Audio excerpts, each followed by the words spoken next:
इसके फोल्डिंग के ऊपर एक बहुत अच्छा प्रश्न आया है 2024 की, अभी जो फर्स्ट ग्रेड की एग्जाम हुई थी 25 में, उसमें प्रश्न आया, बहुत अच्छा प्रश्न है। इसके फोल्डिंग क्या है?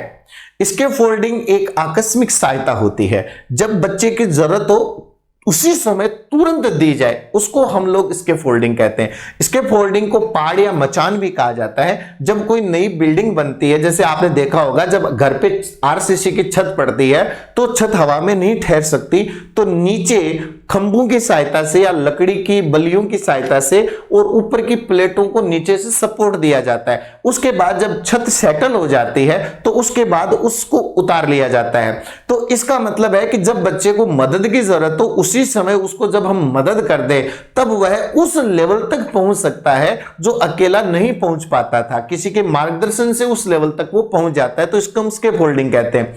इसके फोल्डिंग की क्या विशेषता होती है? तो इसके फोल्डिंग में एक तो कंटिंजेंसी होती है, आकस्मिकता होती है। इसके फोल्डिंग जब जरूरत हो उसी समय दी जाए, यानी किसी की गाड़ी गड्ढे में फंसी हुई है और आप 3 दिन बाद कहोगे कि आओ अब गाड़ी निकालते, तो उसका कोई मतलब नहीं है। जब बच्चे को मदद की जरूरत हो तुरंत मदद दी जानी चाहिए, तो आकस्मिक सहायता होती है।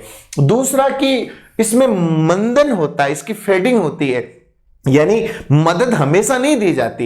एक बार मदद कर दी जाती है, धीरे धीरे उस मदद को हटा लिया जाता है। यहां फेडिंग का मतलब समझना, जैसे कपड़े का रंग डार्क होता है और कुछ धुलाइयों के बाद वो फेड होने लग जाता है, फीका पड़ने लग जाता है, ऐसे ही जो उसके फोल्डिंग होती है वो पहले दी जाती है, फिर समय के साथ उसको धीरे धीरे हटा लिया जाता है। क्योंकि हमारा उद्देश्य किसी बच्चे को हमारे ऊपर निर्भर बनाना नहीं है, बल्कि उसको अपनी अध्ययन की जिम्मेदारी खुद देने का है। तो वो अपनी जिम्मेदारी जब ले लेगा तो हमारी मदद की आवश्यकता नहीं पड़ेगी, तो उसमें फेडिंग का गुण भी पाया जाता है, नो डाउट।